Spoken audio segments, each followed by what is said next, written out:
I've made this amazing hoodie in this really interesting print, and it's great because it's a hoodie I can dress up and down, and I'm super happy with how this turned out. It's also a collaboration with my friend Kiera from Island Sewcialist, so please stay tuned and keep watching.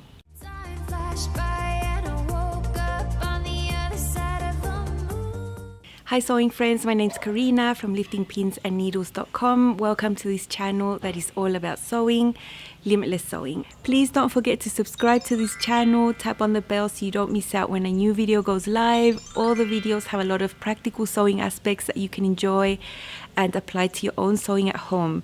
So I think if you like that idea, go ahead and subscribe. And today I have a hoodie to share with you. Now, when have I ever made a typical hoodie? Never, right? Because it's not usually what I wear. I don't really dress that sporty, but there's always a way around things, and it's always got to do with fabric choice. And I'm extremely happy with the hoodie that I have. I think I've achieved what I wanted, that I could even wear it to church if I wanted to, and also wear it, more casually as well. I don't have the cold weather here that would require me to make a really snuggly one that's like fleece backed and really warm. I don't need that. That was also something I had to take into account to have this style, so that I could find the right fabric that wouldn't make me that warm and also give me a layer of a little bit of warmth when I need it. Now I'm in autumn. In a couple of weeks, I think in 2 weeks, I'm going to be wearing stuff because there are days where it's a bit fresh here, just a little bit cooler than others, but it's still pretty hot. I mean, look what I'm wearing at like 8 in the morning, So I've done collaborations on the channel with other sewing friends, people I have made a connection with that I've been speaking with for years, for months. And Kiera, she also has a channel called Island Sewcialist. We've been chatting and we've become friends for over a year now, and we had a collaboration in the works for ages, and it's always about choosing what we both want to make, and this one came up pretty spontaneously. And I mean, Kiera, she's amazing, she's amazingly talented. She hasn't been sewing for that long, but she has a natural knack to it, I find. She calls herself an advanced beginner. There's no way. I mean, she makes projects that are not for advanced beginners. If you go and look at her YouTube channel, her IG profile, she's made all sorts of nice, more advanced projects with really nice results. She's super creative. And because she lives in Barbados, she has so many of the same challenges I do with sewing, sourcing supplies, not finding the right types of fabric, not being able to get things delivered to her easily. She also doesn't have access to commercial patterns. Only a few I think she can find locally, but very dated ones. So, we have a lot of things in common, and she's lovely, lovely girl. I really enjoyed talking to her behind the scenes. We made this one together, and we've both chosen a totally different look and different views. So it would be really interesting for you to go and have a look at her channel after you finish watching this one. She's doing a different thing. Let's say it's like she's resourcing some materials that she previously had to use in this hoodie, and it's going to be amazing. I haven't seen the finished product, but I'm sure you're going to love it, and I'm sure I'm going to love it. So this is the Page Hoodie from Chalk and Notch. It was released not that long ago, but not just recently either. It comes from sizes 0 to 24 US, and that goes up to a bust of 53 and a waist of 43. I'm not mentioning the hips because it's a crop style. There's two body options. View A is cropped with a band. View B is a little bit longer, and it's got a casing. They all have a hood and little string that comes out of grommets or buttonholes that you can choose. The sleeves can be short, they can be slim, they can be full, tucked into a cuff. So there's plenty of options there to choose from. I chose view B, which is the longest one with the casing at the bottom. They give you a really detailed measurement chart, and I fall into the size 14 with the CD bodice because there's also an A and B bodice, to give you more room for the bust. And for my body measurements at size 14, I would have 8 inches of positive ease at the bust, which I think is a bit too much for what I prefer. So I went down to a size 12, and that gives me 6.5 inches of positive ease at the bust. And I think that's really nice. I think it's really appropriate for the style. This is not a fitted hoodie. I measured the sleeves and thought they were going to be fine for me, so I didn't adjust for length there. But on the main body, I measured from the nape of my neck to the measurement they have there, that's 51 centimeters. And it's really short for me. I would feel uncomfortable with something so short. It's not cropped, like I wouldn't be showing my midriff, but it's just a little bit too short for my length and my proportions. So I just cut at the lengthen and shorten line there and added 2 inches there to the front and the back, and that was the only adjustment I made. So now we're going to go to my sewing room, because I was actually filming this last night while I was talking to you, and I'm going to share a bit something more personal, something I've wanted to share for a long time, and it was how I started sewing, a little bit of my sewing story, not the whole thing. It will be continued further on in another video, but I really wanted to share that with you. So let's hop into that.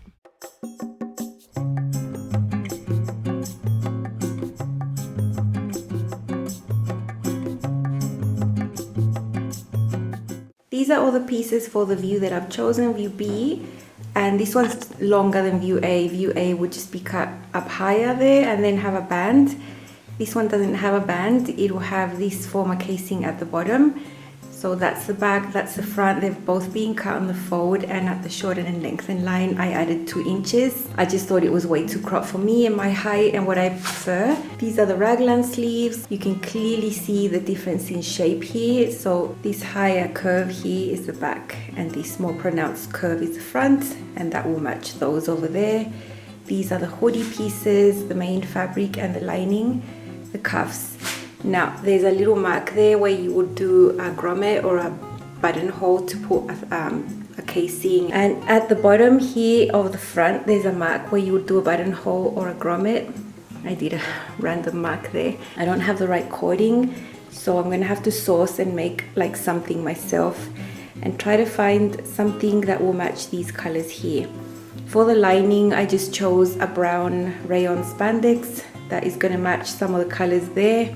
This should be pretty simple project. I'm looking forward to having it done. Now super easy. I'm just putting the cuff pieces together. This is the shape of the cuffs, and I like it when cuffs have this because it gives a shape. So it's not just a rectangle, it's going to be narrower at the wrist and then slightly wider up on the arm. And I like cuffs like this. So you just grab it and put it right sides together and then pin it, and I'm going to be sewing it. And now I'm going to show you something different that I have in my sewing room. I've actually had it for a few months, haven't shown it because I was waiting on getting the right needles for it and just changing my dynamics. I've shown you before my little green serger, the little metal one that sits here. It's a really powerful serger, but one of the parts there is going a bit wonky, and until I can take it to a place safely to get it repaired, I don't know when that's gonna happen. I've tucked it away and got out my backup. I've had a backup serger for a few months now, and it's a really old Singer from the early 90s. Singer Ultralock 14U32. It's a very good machine, very good, and I was able to get it late last year from a woman that was selling it locally. Very affordable. I mean, the machine is super old, but she wasn't using it. It had been passed on to her. She didn't even sew, so she thought she might as well sell it. And I had it serviced and everything, but the needle that the machine had was the one that she had, like, who knows how old that needle was. I couldn't source the right needle. Until I could, you know, I was able to get it a while back, and I had it tucked away. It works so good, and now I can actually sew seams with this one without having to go to the sewing machine. If you've seen before, I was sewing knits always with the serger just to finish the seams, and then I was going to the sewing machine, so everything was double the time. Well, now I have this little one. It's really interesting, it's very old. So that's how it looks. It's 3 threads, 1 needle, super basic, and it works a treat. It's very silent, but it's not as fast as my green one. I find it slower. Look, I'm gonna let you hear the sound. It's very soft. My other one, the metal one, is a semi-industrial. It goes super fast and it will mow through everything. I find this one a little bit more delicate, but it's still really nice.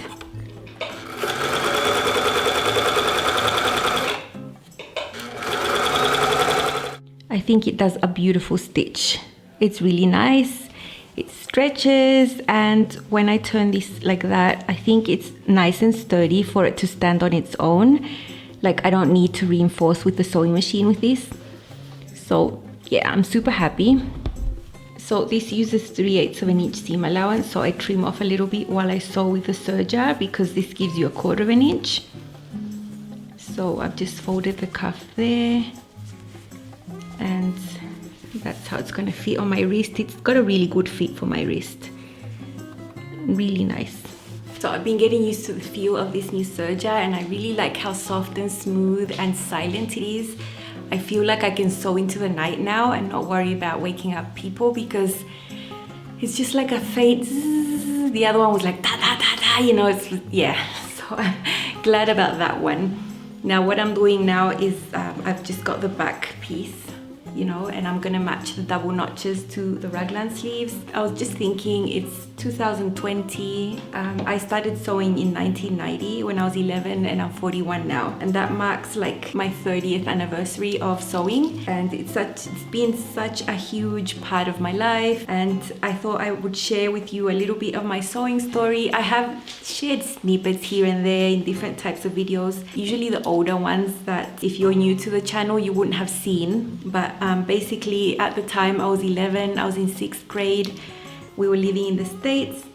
My dad had a scholarship and he was doing a PhD in his area. So we were living in a university setting, in the school of a university. It was a private school. And up to that point, I had been in Australia where we used uniforms every day. So there was like a summer uniform and a winter uniform. And clothing really as a kid, and being a tomboy myself, I was such a tomboy, you would never have thought. Being a dress lover now.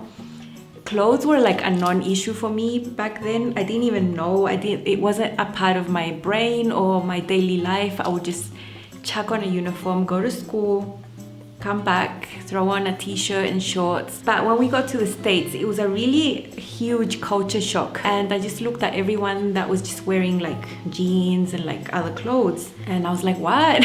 It's more commonly practice that kids wear uniforms, and I agree. I mean, it takes a huge worry of the parents economically as well. You know, my son, he goes to school with a uniform. It's super comfortable. It's like joggers with a t-shirt, super comfortable, and clothes don't really come into play. You know, economic differences between families, you can't really tell. You know, it's something that for me was a huge issue back then, and I'd gone through a growth spurt. I was 11 and I was almost at the height I am now. Super fast growth spurt, and I had basically no clothes. I had really minimal clothing, and my dad was getting a small amount of funds from his scholarship. You know, I took on a paper route. I would drive around with my bike and deliver newspapers around the neighborhood, and that was really fun. Back then I thought I was like a millionaire because I made like $150 a month in 1990, and I thought that was so much money, you know, and I would save my money and buy myself clothes. And that's actually when clothes became a huge thing in my brain at 11 years old. And in the apartment building that we lived in, someone that we knew had a sewing machine that my mom borrowed. She just needed to mend something very simple, like a straight stitch of something, because my mom's never been a huge sewist. That's my first interaction with the sewing machine. I'm just gonna quickly sew these. So it came really natural to me, the sewing thing. At 11, you're pretty fearless. You're not scared of machines or failing or making mistakes. Like, who cares at that age? It's a really good age to learn stuff. Anyway, one of my first ever projects was cloning a little jacket. One of my teddy bears had like a little woven jacket that even had sleeves on it. Don't ask me how, but I was really intuitive with cloning stuff, and I laid that little jacket on to paper and I traced around, made sure everything matched really carefully. I was just doing this after school for fun, and got some scraps and just made it and pretty much replicated it. And I thought, you know, this could be done with real clothes. And then I started getting really excited. My mom had a tablecloth that was made out of red linen. It was really nice. And she accidentally stained it with chlorine. So she was just gonna get rid of it. And I thought, no. So I got one of my own shorts, really simple shorts with elastic on the top. and just cloned and made a pattern and made a pair of red shorts. Now, I didn't like them, they were a bit baggy, but it was my first attempt and they could have been wearable. They could have been. I'm just gonna pin all these to the front bodice now on the other part of the sleeves. So that's when the idea really started coming to life that maybe I could make clothes for myself and actually wear them. You know, I started telling my parents, you know, I want my own sewing machine, because my mom obviously had to return the sewing machine, you know, it wasn't ours. So this is where the background of having so many seamstress grandmas come to play, because both my mom and dad, both of their mums were seamstresses that worked professionally, like they would sew things for other people, and they grew up with those big machines in the home and they saw their mothers always sewing. So it wasn't like a really strange request or something that they'd never heard of, like people can sew their clothes, you know. So that influence was paramount to them having a really positive attitude, especially my mum. She's like, yeah, my dad thought I was gonna get the sewing machine and I would never use it. Huge investment at the time when we were already on a really tight budget, you know. But I got my first Singer machine. I still have it. It works a treat. It's at my in-laws' place right now. I made so many things on that machine.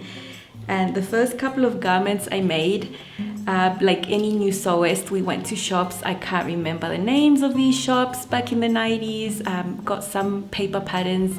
Simplicity, I have no idea, I just cannot remember. But it was a typical pant. It was like a tween pattern with, you know, an elasticated waist. Super easy to put together. I was able to navigate through those instructions somehow and just make these. And that pattern came with a dolman type top. Very easy, both on the fold, hem the sleeves. I remember having a facing inside the top with, you know, under stitching and a hem, and I made outfits like this in really nice printed cottons. And I mean, imagine me at 11, almost as tall as I am now, super gangly, no curves at all, anything would fit. I had no bust, I was not developed, didn't even have my period yet. So fitting was a non-brainer, it was not an issue. If I just fit the measurements that they had there, I made them, I put them on and I wore them and they looked cute. I was a kid. And I wore them to school and got compliments on these outfits, you know. So after making a few of those simple things, I started looking at my mom's clothes and my own clothes. And I started adding little things like little seams in the back, keyhole openings, buttonholes. You know, there was no resources for me back then. I didn't have a sewing book or a class or the internet. I mean, it was just very, very intuitive. It's not like now where you can search how to do things online and find tutorials. It wasn't like that.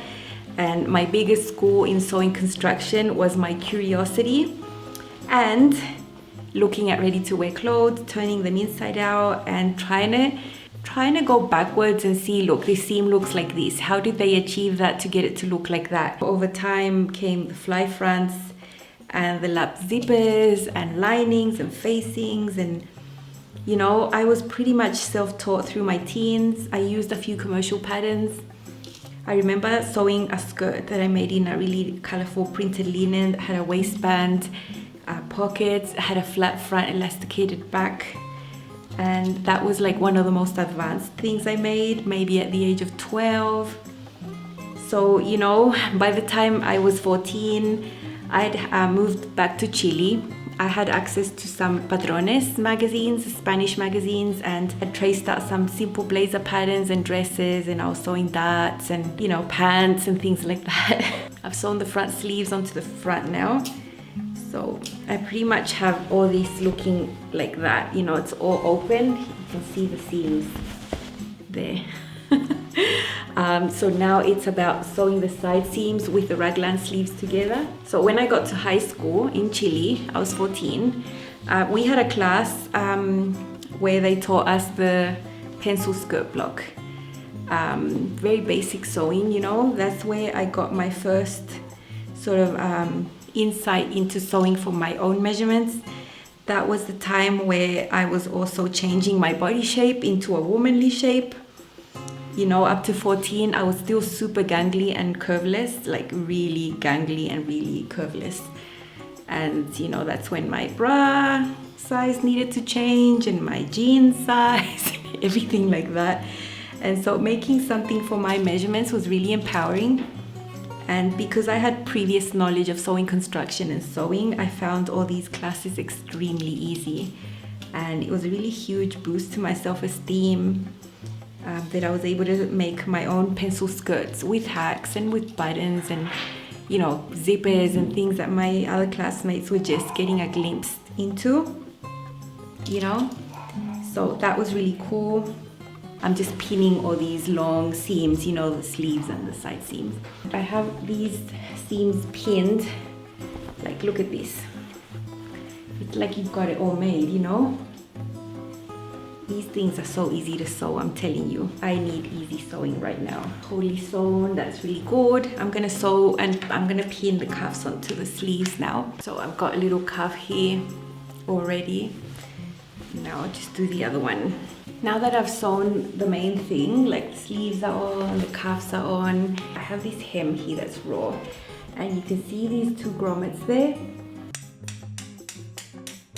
It's beautiful, that's how it looks on the outside, and on the inside it looks like that. And this is so much easier than what I was expecting. I've been a busy bee basting my hem, so basically I did a guide stitch at 3/8 of an inch just to help me do that first fold nice and neatly, as you can see. And then with my seam gauge, that is super handy. I have been marking and measuring 1 inch all the way around, pinning. But when I got to the area where the two grommets were, I noticed that because my fabric is white on the inside and the print is different, you're gonna see that white area. I went in with a pen and just marked those circles there, opened up, figured out where I wanted to get a tiny square of my main fabric, placed it on top, pinned it, and then just hand sewed it all the way around invisibly so that there's no stitching visible on the outside or anywhere, because I don't want to sew that by machine, of course. And I want to create minimum bulk, so the little squares are very small, just to make sure that that area where the grommets are going to be, you won't see the white type fabric that is on the wrong side, you know. So that is how that turned out. You can see that I have main fabric behind the grommets, and on this side here you can't see the bulk of those squares or the sewing or anything because I did that really carefully. And now I've got this hem basted, the first fold at 3/8 and the second at 1 inch. Now the hem is curved. I would have done a hem facing instead. So I would have cut the same curve, the same shape as the bottom, sewn it and then flipped it. But I'm following the pattern, and you know, I think you won't be able to tell if there's any like weirdness there. It's not gonna lie perfect because it's impossible for a curved area to conform when you're folding it so many times and deep hems, you know. But because it's gonna be a drawstring and it's gonna be pulled, I think that's gonna be disguised that way. I found this color, so that's what I'm gonna use to twin needle the hem. That's how it looks on the inside, and this will actually stretch. So I'll just leave that on my lap. And now the hood, this is the main one. I've just sewn the top there, that curved seam. So that's been sewn and I've pressed it, so I've got that one. And the lining piece, I've done the same. The lining piece has a different pattern piece that's slightly smaller than the main. And so basically I just need to open these, put them right sides together, the seams meet there at the center, and then sew all this front bit there. So all that, you can see where the other grommet is. And that. And I'll be using my sewing machine for this, sewing at 3/8 and then doing understitching to make sure that the lining piece stays inside, you know. This is the one I'm using, number 9014.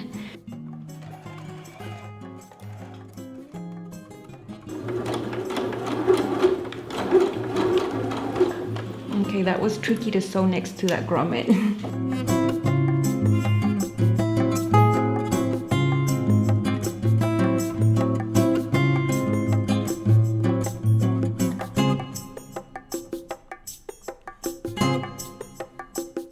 Okay, so I'm gonna open these two, and I have my lining on the left here and my main here on the right. And the seam allowance is directed towards the lining, and I'm going to understitch there.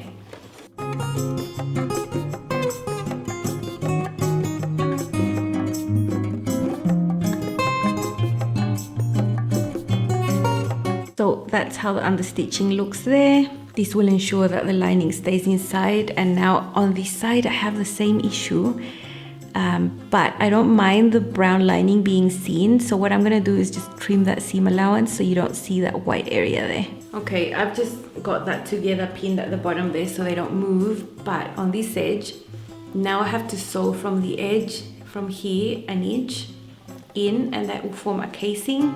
So I'm gonna go back to the green thread and back to the twin needle and do that again on this bit because I like how that looks. So I've sewn that with the twin needle, and I changed my thread on the bobbin to brown to match the inside there. So I had green on the top and brown on the bottom, and I think that's pretty discreet for the lining. So that's sewn there, and I've got these pinned.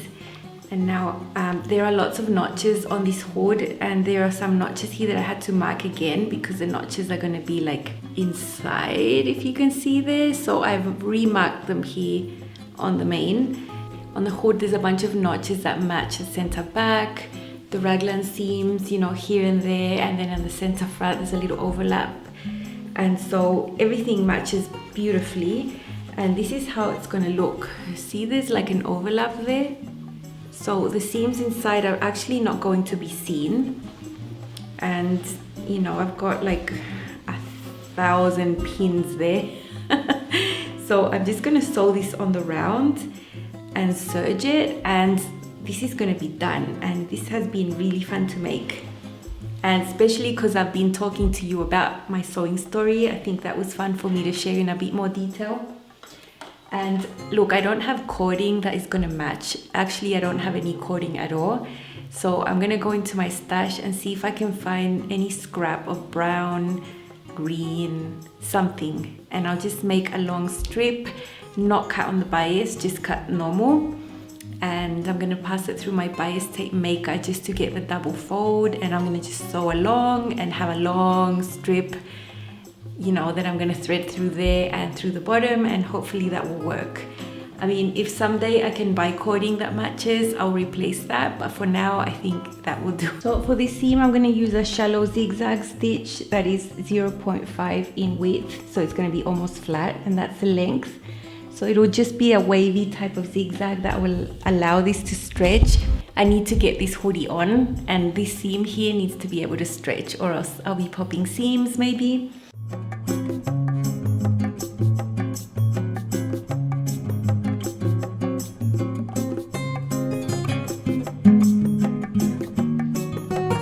That's how the wavy zigzag looks, and it stretches and it's gonna be safe. So I'm gonna go now and serge this, and then I'll be pretty much done.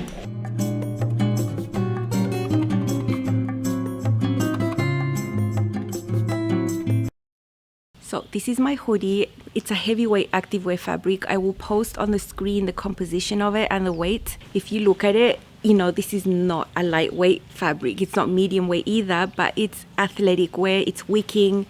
It's white on one side and the print is on the other. And that's why you saw that I had to do this little fix here with the grommets. Now, it's the first time I put grommets in. I love it. A friend sent me from the States this little pack because I couldn't find any here. And I'd been scared to do it for months. Silly. Oh, now I'm gonna put them on everything. So there is the little grommet there. And you know, if you don't have grommets, you could just put buttonholes. It's in the instructions as well. So I did reinforce this area with a little bit of interfacing, as you saw, and I'm really glad I did that. I just feel safer that the grommet is like tucked in there with all that interfacing, you know. I didn't have the cording, so I made these ties out of rayon. The hoodie has a really nice size. It's lined. It's really nice hoodie. I find it fits really good. It's not like really slouchy either. Little cuffs on the sleeves, the little hem there with the tie, and you know, I should have made the tie a little bit longer there, but I wasn't thinking late last night. And I've turned it around, and this is how it looks inside. You can see the raglan seams there, front and back, the hoodie, cuffs. You know, I have a new way to sew now with this new to me serger, because it's like 25 years old or something, but it sews amazing. I can actually just sew with the serger now, and that is going to cut back on my sewing time major. The places I did use my sewing machine though were for the hoodie pieces there, for the hem, and to attach the hood here. I also sewed with a zigzag stitch to allow stretch and serge that there. I always think there's one step or technique that will just turn out so much better with the sewing machine, so I will not ditch my sewing machine, believe me. I'm really happy, and now I'm going to show you 2 ways I'm going to wear this. This is how it looks on. I've got it here paired with jeans for a more casual style, and some sort of wedges, these types of shoes. I really like how this looks. This is the perfect length for me for a hoodie. I wouldn't have wanted it to be the 2 inches shorter it would have originally been. I think this length is good for me, and I'm glad I did that change. This casing just brings it in a little. Now I should have made the tie a little bit longer here. I didn't realize, but I probably will go and make another one that's like longer. So if these ties weren't done up, it would be like this, super boxy. It would be just not the way I like to wear things, but I think the casing makes it perfect because it just brings it all in nicely there. Maybe you can see there where I placed that fabric behind the grommet so you can't see the white area of the fabric. I think that was a really good idea because I really wouldn't have liked that white thing to show there. This is a slim sleeve, and I didn't make any length modifications to them, so they are pretty long. I like them like that on me. I wouldn't have liked them shorter, but I think if you're shorter than me and have shorter arms, you might need to look at the length of the sleeves because they come up quite nice and long, you know. Okay, so up here the raglan sleeves fit really well. I find they fit amazing. Same as in the back. You know, you can't see the seam lines because of the print, but maybe you can, I don't know. Little grommets I put there. I don't know why I was so scared of grommets. They are so easy to put in, and I'm gonna be putting them everywhere now. These are my rayon ties that I made that just match the green. You know, I'll probably replace this later when I can find the right thing to put in there, but for now this does. I think it doesn't look bad either. And lined hood there.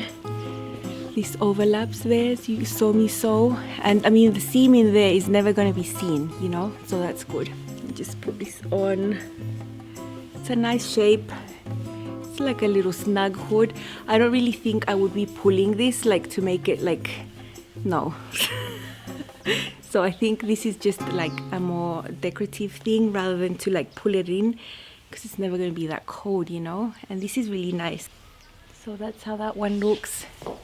I really like it. It's a really nice fabric. It feels amazing on. It's activewear fabric, the heavy type.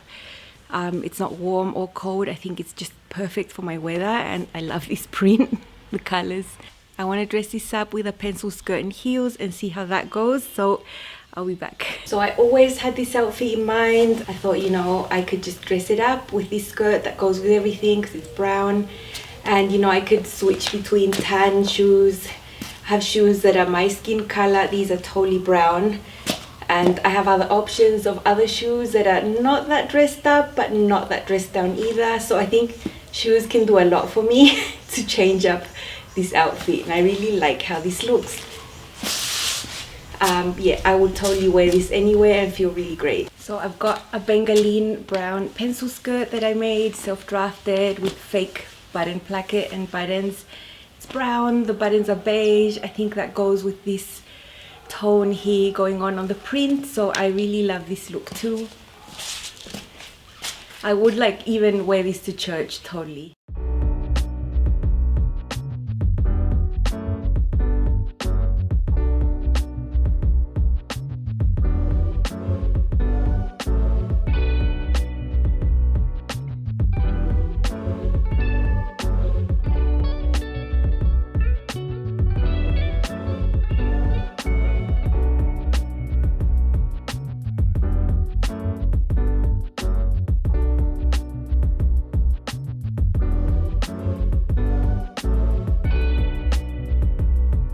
I'm keen to make a short sleeved one with a different type of fabric. You know, I always repeat a pattern. Please go and support Kiera on her channel. Go and look at her videos, subscribe to her channel. She is very creative. You're gonna like what she makes. So please go and have a look at her channel and show her some love. Tell her I sent you. Thank you so much for watching, and I will see you very soon with a new sewing video. Bye.